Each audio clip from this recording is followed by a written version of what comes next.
ধারাবাহিকে শুরুতে আমরা দেখতে পাই পরশুরাম বাজার করে বাজারের ব্যাগ হাতে নিয়ে বাড়িতে ঢোকে এবং লাড্ডু ও পিকুকে ডেকে বলে, তোমার মাম্মি কোথায় গেছে? তোমার মাম্মিকে বলো বাজারের ব্যাগটা নিয়ে যেতে। তখন পিকু বলে, মাম্মি একটু নিচে গেছে মৃণাল আঙ্কেলদের বাড়িতে সিন্নি আনতে। ওখানে নাকি আজকে সত্যনারায়ণ পুজো হচ্ছে, সেই পুজোতে গেছে। এরপর লাড্ডু বলে, হ্যাঁ পা, মাম্মি তো নিচে গেছে, এখনও আসেনি। একটু পরে পিকু বলে, তা আমাকে বাজারের ব্যাগটা দাও, আমি রেখে আসছি। আমি এখন অনেক বড় হয়ে গেছি, মায়ের সাথে সাথে একটু কাজ করতে পারে।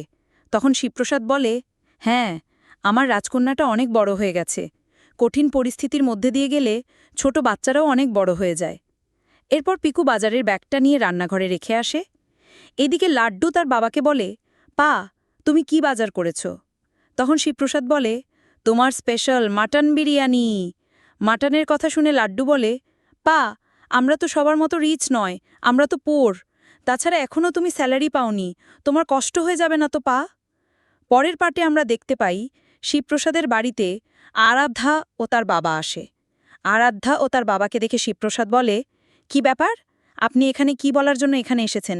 তাছাড়া তটিনী বাড়িতে নেই, নিচে গেছে সত্যনারায়ণ পুজোতে অ্যাটেন্ড করতে। তখন আরাধ্যার বাবা বলে, তা বলে কি আমাদের ভিতরে আসতে দেবে না? তখন শিবপ্রসাদ বলে, আমরা আপনাদের মতো অতটা অভদ্র নই। শিবপ্রসাদের কথা শুনে আরাধ্যা বলে, জামাইবাবু, তুমি আমাদের অপমান করছো কিন্তু।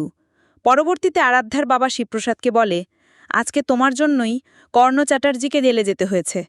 ওই স্পেশাল ব্রাঞ্চের অনেক বড় বড় অফিসার, পুলিশ, মিডিয়া সবাই কর্ণ চ্যাটার্জির বাড়িতে এসে নিয়ে গেছে।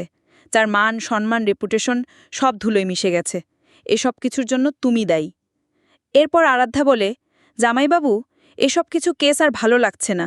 আমরা এক জায়গায় বসে সব কিছু মিটমাট করে নিই, কেননা সর্দি ভাইয়ের জীবনটা নষ্ট হয়ে যাচ্ছে, এদিকে আবার জীবন দাও।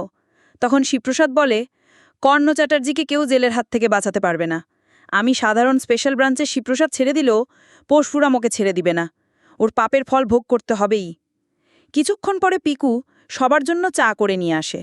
সেটা দেখে শিবপ্রসাদ বলে, হ্যাঁ, ছোট বাচ্চাও জানে কাউকে অসম্মান করতে নেই, অবহেলা করতে নেই, কিন্তু আপনাদের বাড়িতে এ সহবোধটুকুও নেই। এরপর আরাধ্যার বাবা আরাধ্যা বাড়ি ফিরে যায়। তখন পিকু বাবাকে জড়িয়ে ধরে বলে, ওরা আমার বানানো চা খেলো না। তখন লাড্ডু বলে, ওরা খেলো না তো কি হয়েছে দিদি, তুমি বিস্কিট নিয়ে আসো, আমরা তিনজনে চা বিস্কুটে ভিজিয়ে খাবো। পরবর্তীতে বলরাম শিবপ্রসাদকে ফোন করলে শিবপ্রসাদ বলে, আমি জানি কর্ণ চ্যাটার্জি বাড়ি ফিরে এসেছে, এবার খেলা শুরু হবে নতুন করে, খেলবে পরশুরাম। পরের সিনে দেখি আরাধ্যার বাবা এবং কাবির চ্যাটার্জি মিলিয়ে পুলিশ স্টেশনে যায় এবং ডোডোকে বলে, তুই আমাদের এখনও সত্যিটা বল, ফলে পরশুরামটা কে, ও দেখতে কেমন, স্পেশাল ব্রাঞ্চের কোন পজিশনে আছে? এদিকে ডোডো বলে, শিবপ্রসাদ গুলি খেয়েছে আর কর্ণ চ্যাটার্জি জেলে গেছে, আবার ছাড়াও পেয়েছে। যদি ভালো কাজ করতে পারি তবে আপনাদের বলবো আসলে পরশুরামটা কে। তখন কাবির চ্যাটার্জি রেগে বলে, তুই শুধু একবার জেল থেকে বেরো হও, তোকে আমি শেষ করে দেব। শেষ সিনে আমরা দেখতে পাই কর্ণ চ্যাটার্জি বাড়ি ফিরে মাথায় হাত দিয়ে সোফায় বসে আছে। তখন আরাধ্যা এসে বলে, বাবা আপনি এসেছেন, কখন আসলেন? কিছু ঠিক আছে তো? আপনি কি কেমন লাগছে কেন? এদিকে কর্ণ চ্যাটার্জি রেগেমেগে হয়ে বসে আছে। অন্যদিকে আরাধ্যা বলেই চলেছে, বাবা আপনার কি হয়েছে, কোনো কথা বলছেন না কেন? আরাধ্যার কথাগুলো শুনে কর্ণ চ্যাটার্জি উঠে বাড়ির জিনিসপত্র ভাঙতে থাকে আর বলে, ওই 2 টাকার শিবপ্রসাদ গাঙ্গুলি ও তটিনী গাঙ্গুলি আমাকে জেলে পাঠালো, আমার মান সম্মান সব ধুলোয় মিশে গেল, সবাই মিলে এখন আমাকে তামাশা করে হাসাহাসি করছে, আমি ওদের কাউকে ছাড়ব না, কাউকে ক্ষমা করব না। তো দর্শক, এই ছিল পরশুরাম ধারাবাহিকের আজকের আপডেট। পরবর্তী আপডেট সবার আগে পেতে আমাদের চ্যানেলটি এক্ষুনি সাবস্ক্রাইব করুন।